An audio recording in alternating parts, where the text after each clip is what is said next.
Good morning, everyone. Thank you for joining us today for Data Security Metrics from the Fortune 100. We're really excited to have you online. I'm Valise Perez, product marketer here at Vera, and I'm here today with Grant Shirk, who's our head of product marketing.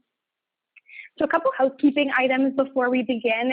This is meant to be an interactive demo, so please definitely send us your questions using the chat box. And we'll also make sure to reserve time for questions at the end. So with that, I think we're ready to get started. And Grant, I'm going to pass it off to you. Thanks, Elise, and hello, everybody. We have a pretty quick conversation today. We like to keep our webinars short and to the point. What we're going to cover in the next 25 to 30 minutes is we're going to talk through some really interesting data security challenges we're seeing emerge across our customers, whether they're in the Fortune 500 or the Fortune 10,000, and take some of the lessons that they've learned from their highly collaborative teams and show how you can address them in your own organization. So we're going to go from challenges to lessons learned and some new concepts. We're going to demonstrate those solutions in action. And then we're going to save some time at the end to capture thoughts and questions. And hopefully, Valise will be here to help us out throughout the way. So again, if you do have questions along the way, something captures your attention and you want to see more about it, go ahead and put it into the chat box, and we will do our best to get those handled. All right, let's dive in. We started this conversation with the concept of security challenges from the Fortune 100, but we know that large or small, as you're building up your infrastructure, as your employees are trying to get more done with more interesting tools, your security team is really facing three emerging challenges. One is certainly the need to reduce the security risks that often come along with collaboration. And this is not to say that it is the specific tools that you're picking that are risky. Almost all of the technology platforms that we partner with, Box, Dropbox, you name it, have put a lot of effort into their specific security. But some of it is the behavior and just the proliferation of tools that makes this really challenging. So we're going to spend some time on that today.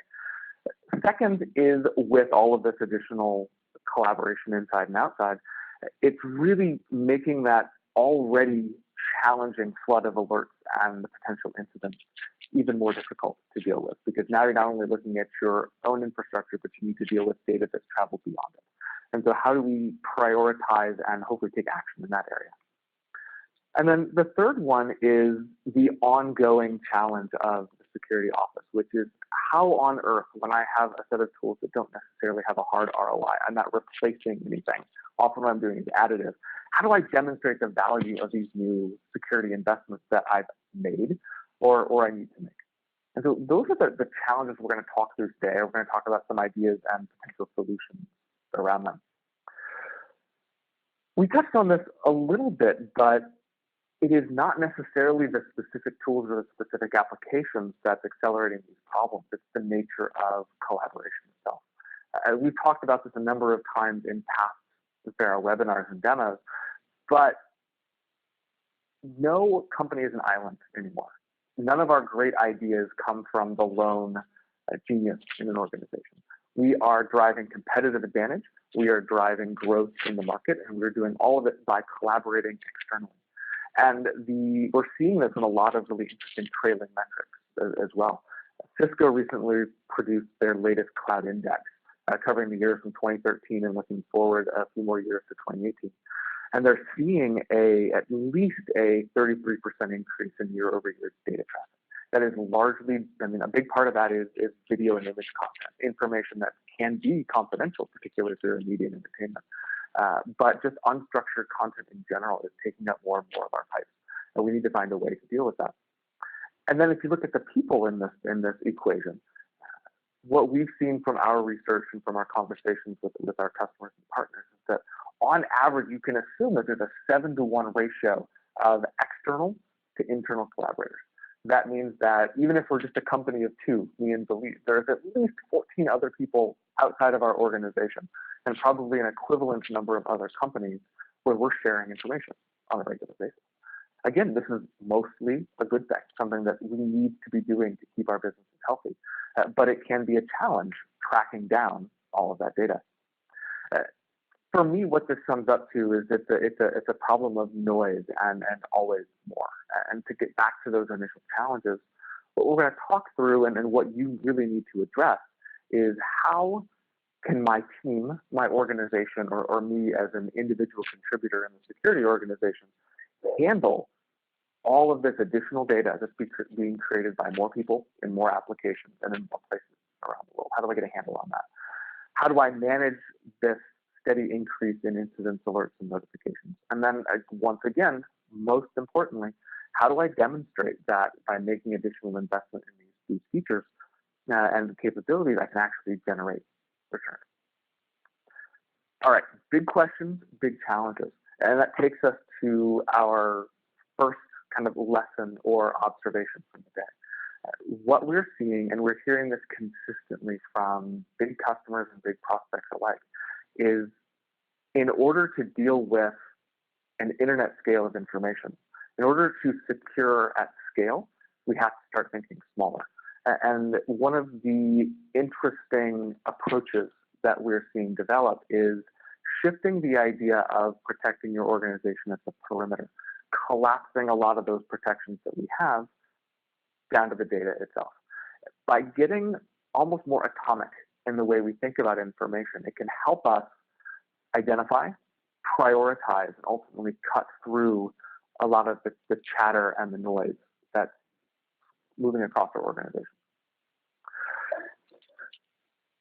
The reason that these large organizations are taking a data-centric approach, it's interesting. It's this go small to go big methodology opens up some really interesting avenues, and it's really around those areas of scale, visibility, and control. So first of all, by taking a data-centric approach, it means you can directly protect any kind of data, the ability to secure information where it is today and where it may travel into the future.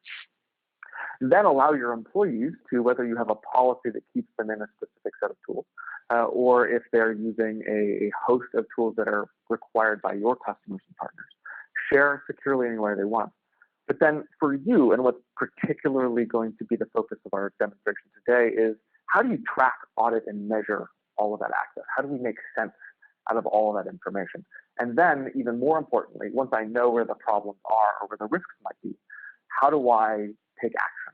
How do I change the policy, revoke access to information, change who has access to what in real time? So that's the context of what we're talking about. How do I take a scope that is getting ever broader and manage it down to something that I can manage myself? And this is again something that we can learn from the biggest organizations and apply to smaller ones. So we're going to talk about three things. I'm going to use these next three slides to kind of set up the demonstrations that we're going to talk through. But this first challenge, again, is how do we reduce collaboration risk and measure that behavior? And so we're working with a global Fortune 50 company who specializes in very complex manufacturing and engineering challenges. And what they're doing is, in this world of going small to go big, they're looking at ratios. They're looking at what percentage of files are shared externally and how are they doing that. What is the rate of adoption for their information rights management and data control? Because security is often an adoption challenge. It's always been education, usage, or compliance. How do we manage that? And then ultimately, because they are a global organization, where is their data traveling to? So we'll walk through each of those things in the Vera dashboard. The second scenario we're going to look at is how do we, again, cut through that clutter and prioritize which incidents or suspected incidents we're going to target. And so we'll look at how one of our customers, who's a large financial exchange, is identifying potential data loss vectors as they're moving into the cloud. Many industries are making this first step. So now they're looking into solving where are the most unauthorized access attempts coming from, via location or domain or an individual. Where is that content potentially unexpectedly traveling to? So one of the double-edged sort of visibility is sometimes you find problems you didn't even know existed in the first place. So very, very valuable, but those are probably the ones you want to start with. And then, of course, most importantly, how quickly can I take action on the information that I'm getting? We'll show how you can go from diagnosis to action very, very quickly. And then finally, the classic CIO and CISO challenge of it is my investments paying off. So we'll look at how a large company here in the Valley is looking at how they can first prove and validate the investment that they've made today, and then how can they get more out of the investment in their security tools and IRM services to demonstrate both continual refinement and then find that next area of focus. One of the great things about Vera and other cloud security tools is that generally you can find additional use cases beyond your first without having to make a major additional investment in new products in the future. All right, so that's the context. Looks like we're on track today. So what I'm going to do now is jump out of the PowerPoint presentation, because nobody wants to look at PowerPoint for 30 minutes, and start digging into some of these product scenarios. So again, we're going to go through those three. We're going to do it in the context of Vera and our customers. And if you do have those questions, I will be here to try to manage those in the background. All right. So number one, how do we reduce the risk of collaboration, and how do we measure what's working and what's not working well? And these are some of the tools in the Vera dashboard that Fortune 50 engineering and manufacturing companies are using today to get a grip on, tens to hundreds of thousands of people collaborating. So this is the Vera dashboard. It's a core part of our product, and it's what our administrative and security teams use to not only manage, integrate, and connect different services in their organization, but also get that gestalt overview of what's actually happening. There's a number of great components here. We certainly have the ability to see alerts and notifications in the platform. So I know who's changing settings, new users that have been added, maybe somebody who's been promoted to an admin that I wasn't expecting. So get a good sense over who has privileged access to information and who doesn't. Very often a very good place to start. But because we do audit, log, and track every action and activity around your content and your users, we can provide a lot of insight into what's happening across the organization. And that's the biggest part of reducing that security risk. So for example, I can show in an organization what are the most accessed files across my internal users and my external users, and see not only how frequently those files are being accessed, but potentially which ones they are. I can get a good view of, looks like my sales team is doing a good job keeping up with our pricing, but also I can see that financial statements are moving around the organization. It's really good, the health of what's being shared. Additionally, these next four charts are going to show that adoption component. So how do I know that my team is adopting better practices, more secure behaviors in using IRM? So I can look and see over time, am I securing more files in the system? What's my baseline? Where am I going from there?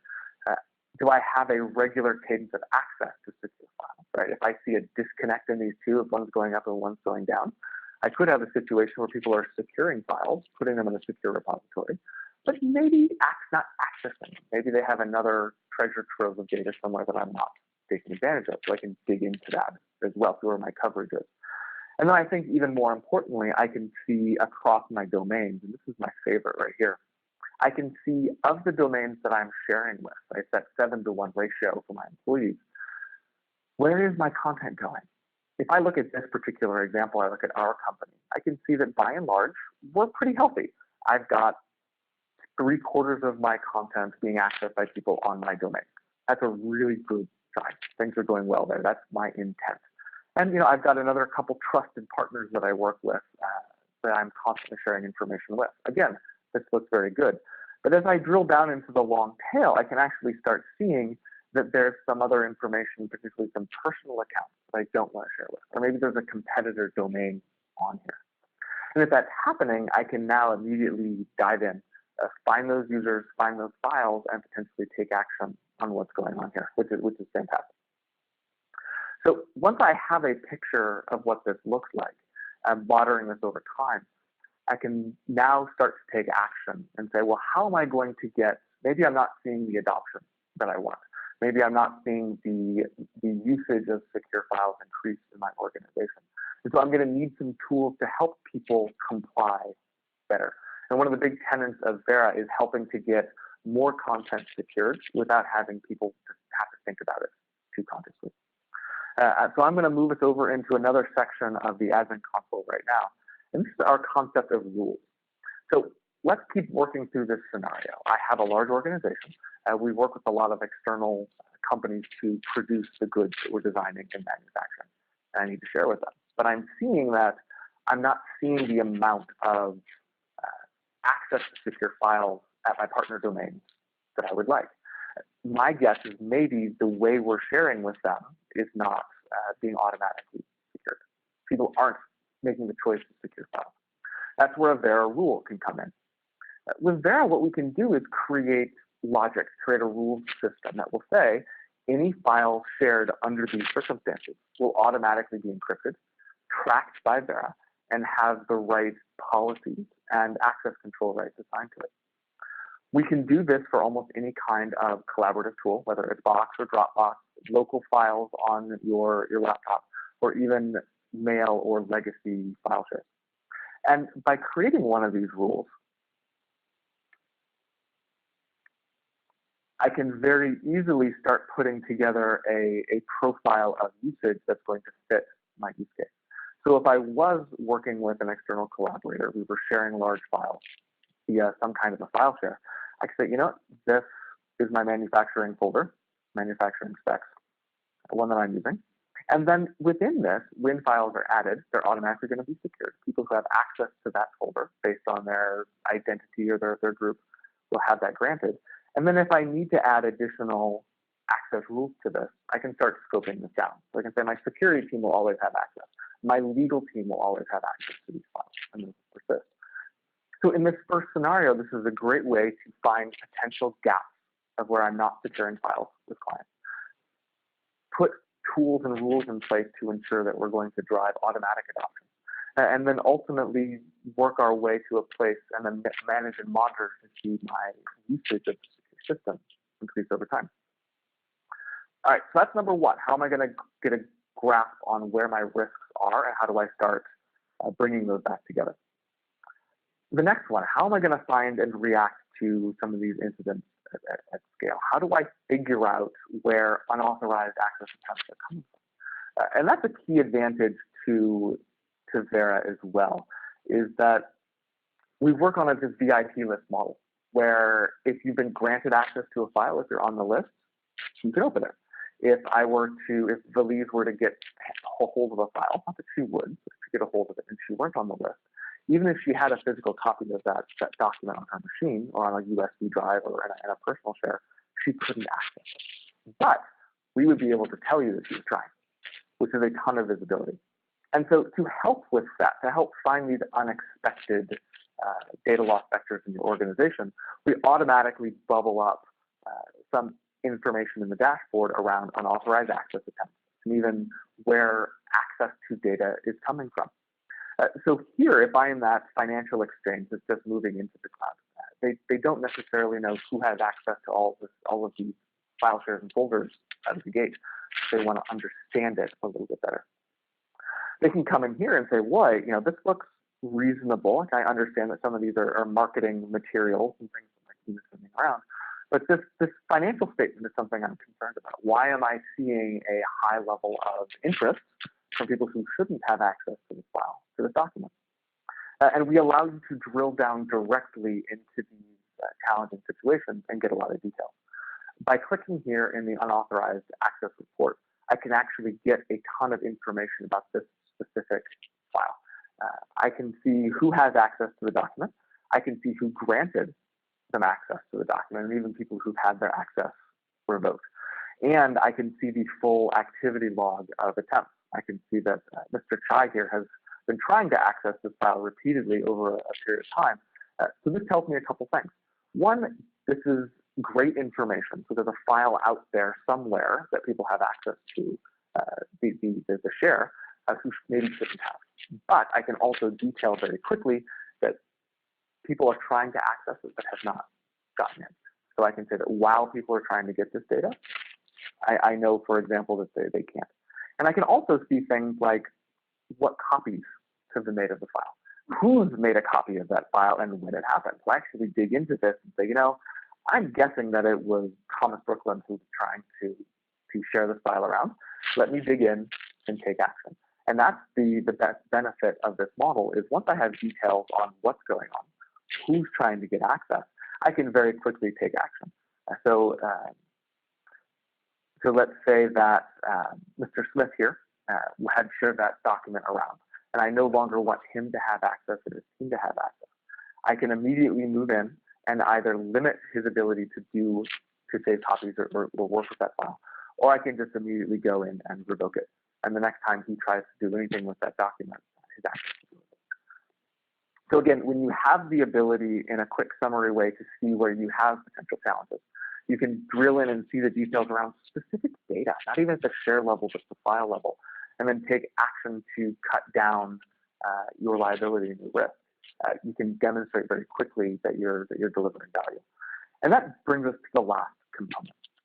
One of the challenging things is even if I'm taking care and managing all of this activity on a daily basis, sometimes it can feel like you're a bit of a firefighter. It's the day in the life, whether we like it or not. But you also need a way to reliably and consistently demonstrate the benefit that you're having to the organization. And a big aspect of that is the access to the audit trail. So the ability to see, no matter what has happened to all of the content across the system. We do provide a full non-repudiable audit trail for all of that information in Vera. And while you can get summary access to it here and filter it down, what I find is often very useful is two things. One is we can pipe this information directly into your existing business intelligence or SIM tool. You're using an ArcSight or a Splunk or a Domo or a Sumo Logic to process what's happening across your network and your organization. This is another great source of data to drive some of that behavioral analysis. So I can say, hey, look, over the last 6 months, we've had a large number of activity around secure files. They're coming from these users. And oh, hey, I noticed that Paul somehow was accessing this file from 2 completely different locations across the country within 5 minutes of each other. Something's goofy, let's go diagnose that. It's also very useful for determining a baseline and managing upwards from that. And that's something that I've always found very useful, is to say, all right, well, we know where we're at. How do we know where we're at now? And where do we want to go in the future? So one way that we're seeing our customers and this one communication provider that we were working with, that I mentioned earlier, is they're taking this audit trail and breaking it down to try to find some of those baseline trends and then work up from there. So if I wanted to, I can filter this down to get potentially only the blocked information that's happening. And let's do that by looking at just the dates of April. All right, so I can limit this down to just a month to date and cut down from that original 121,000 events I was trying to deal with to a more manageable 5,000. And then kick this out to an Excel spreadsheet, right? So we can do that ad hoc analysis of what's happening. When that downloads and opens up, what I'm going to get is a lot of detail about that activity. And even as I mentioned, not only see when, where, and how people are trying to access this information, but start looking for results that are going to indicate that I have done what I set out to do. I am blocking unwanted access at a higher rate than when I started, meaning that I am protecting more of the client and the customer's information, which is a great way to, one, demonstrate progress against that baseline, show your executive leadership team that you're doing what you set out to do, but then dive into the data and explore it a little bit and figure out what is my next challenge, what's the next thing I'm going to do. And it's being able to show that additional benefit over the long run that really, truly makes this valuable to the organization. So I want to wrap up. I know we only have a couple of minutes here, and I want to make sure we have time for any questions that have come in. But what we talked about today at a high level is what are those key metrics and questions that you can be asking or you can be implementing at your company to help assess, prioritize, and take action around data security risks. And so that first one is, how do I reduce this risk of external collaboration? How do I look at the rate of file security, which domains are accessing those files, and what's the overall level of engagement I have in the system? Second, then, you're digging into specific incidents. How do I find places where I may have a breach vector around specific files and specific content? And then what can I do with that? How can I drive that group level, domain level, individual access to content? And then ultimately, how am I measuring? What are the data sources I'm pulling from to make my monitoring and management of my overall security profile more effective, more targeted, and more informational? And then use that as a way to provide justification to my team over time for why we should continue to invest in this area. Looks like we're doing all right here. Valise, I'm going to flip it over to you really quickly. I'd love to hear if there's any dialogue that's been happening or anything else that we can answer for the group here. Thanks so much, Grant. Well, that was a really great overview of the Vera dashboard. A couple questions have come up. So the first one, what types of files does Vera secure? And can I see which file types I'm securing or my organization is securing through the Vera dashboard? Grant, not sure if you want to hop back into the dashboard, but the short answer is absolutely. Vera will help you see exactly which file types are being secured. And the great part about Vera is that we are completely content agnostic. We secure any type of file. So it's not just your Office documents and your PDFs, it's videos, it's images, it's all kinds of files, and it's really fantastic as we get to work with enterprises of all different industries that are securing different types of assets that are critical business, that consist of critical business information. And I'm seeing here the Vera dashboard. You can see all of the different asset types that Vera secures. Yeah, I think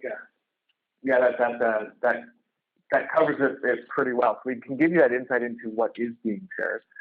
We can protect any kind of information and then manage access to it in a secure way. And that way it tends to be a lot more flexible, which is why when you're thinking about picking a data security solution for your company, it's important to make sure that they're not just focused on a single repository or a single kind of application stack, as a lot of others can be. Awesome. Other question I'm seeing here is, apart from revoking access, how else can I control data through Vera? So Vera is not just an on and off switch. You can absolutely revoke access to a user or revoke access to a file completely. You can lock down a file. But you can also change and dynamically control what people can and cannot do with your information. So perhaps I don't want to revoke access. Maybe I want to switch someone's access rights from collaborate to view only, or from view only to view only with a strong watermark. And those policies are completely customizable based on your organization's needs, and that's something that you can do through the Vera dashboard. Yeah, and that's what we're showing here. I've gone into a one user profile. And so while we were looking at a file level earlier, we can show here how for one user, we can see all of the files they have access to. And so I could lock or shut down this user. So you can do it automatically if they're terminated, revoke all their access to information. If they're assigned to a group, as that group policy is updated, maybe they're moving between Active Directory or SAML group, their permissions to content is going to automatically update. Or I can dive in and specifically solve what I think of as the Uber problem. I lost my cell phone in a taxi cab. I'm still me, I'm still good, so I need to make sure that even if my credentials were compromised on my iPhone, can I make sure that nobody can decrypt a Vera document or sensitive file on my desktop? So there's a lot of tools and a lot of ways you can address some of these security challenges directly within the dashboard. All right, I think that is probably time for us to wrap up. If you do have other questions, we would love to handle them offline. You can always get me directly at grant@vera.com, or if you want to join the discussion more broadly, just include us on Twitter at Vera Security, and we can help you out with this. If we didn't get to your question, or if you have others, we will follow up with you afterwards. But if not, I appreciate everyone who joined us this morning. Valise, thanks for hosting our conversation today. And hopefully we'll talk to you all soon.